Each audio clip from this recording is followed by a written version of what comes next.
Guys, I'm Mark Bridge, and you're watching Pop Culture Galaxy TV.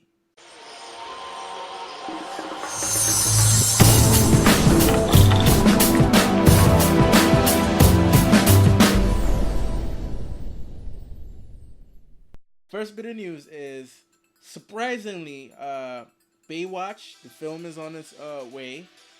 Dwayne Johnson, aka The Rock, is starring in it. The surprising thing about it is Dwayne said this film will be rated R. Now, I wasn't a big Baywatch watcher, but I did, you know, take in a couple of episodes, and the episodes that I did manage to watch, but if this movie will be rated R, does it mean rated R in the sense of foul language or some extreme TNA? I'm good either way. I'm just saying. I think with the sort of like with 21 and 22 Jump Street kind of revitalizing the whole TV to film revolution and making shows that were relatively PG 13, making them R. It started a trend. So Baywatch, I guess, is continuing that trend and having this property that, yes, was kind of risque for the time because it featured women running in slow mo, with extra up there, up the top, some extra bosoms. Yeah, it featured that, but you didn't see nudity, so it was relatively tame. But with the movie being rated R, could we possibly see some jugs in there, some actual skin, which I believe we probably will end up seeing. But will it be a comedy? Will it be a straight action movie? We don't know yet, but The Rock is in it, which means we will probably get a bit of both. He's a funny guy when he gets to really flex that comedic muscle. So I expect it to be a mixture of both a comedy and action. Yeah, so let's check out what Baywatch will bring to the table. Next up, we have the cast of Power Rangers movie announced, and it's pretty much the same cast from the original show. You have Jason, you have Trini, Kimberly, Zach, and Billy. Now they released Collider released what the synopsis of each of the characters will be, and if this holds true, we're getting a bit of a darker take or a grounded take on the Power Rangers mythos. In the television show, each of these characters, were of a particular race. Trini was Asian. Jason and Billy and Kimberly were all Caucasian, and Zach was black.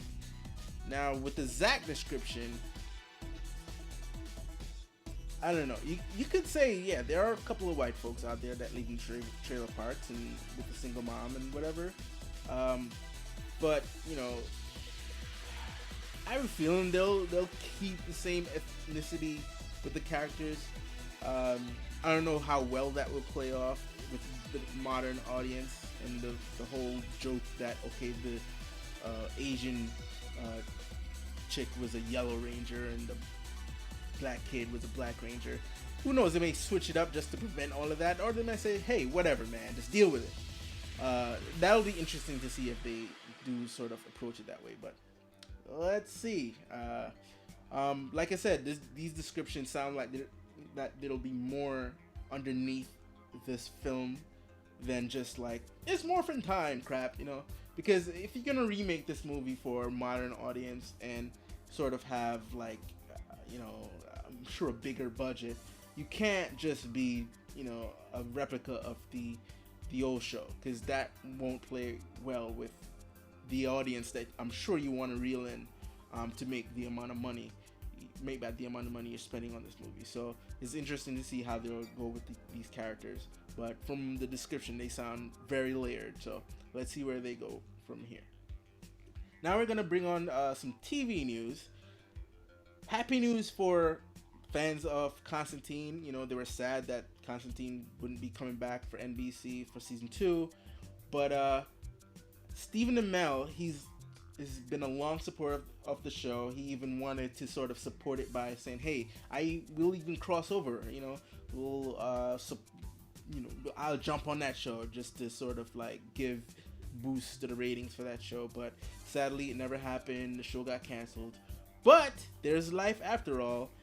With season 4, going into season 4, there's going to be a lot of mysticism, dark mysteries, stuff like that with season 4 and the introduction of Damien Dark. So Constantine was discussed as appearing in the show, and now it is confirmed that Constantine will be in this season, also played by the same actor, Matt Ryan, who played him in the NBC show. So he's basically playing the same character.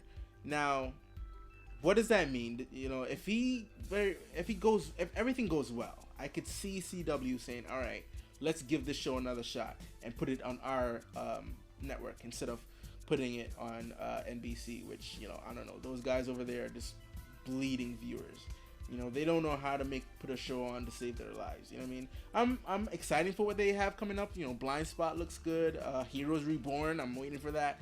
So hopefully, NBC can dig themselves out of the hole that they've been in for a couple of years now. But they're quick to like cut shows. So Constantine was one of those shows they cut.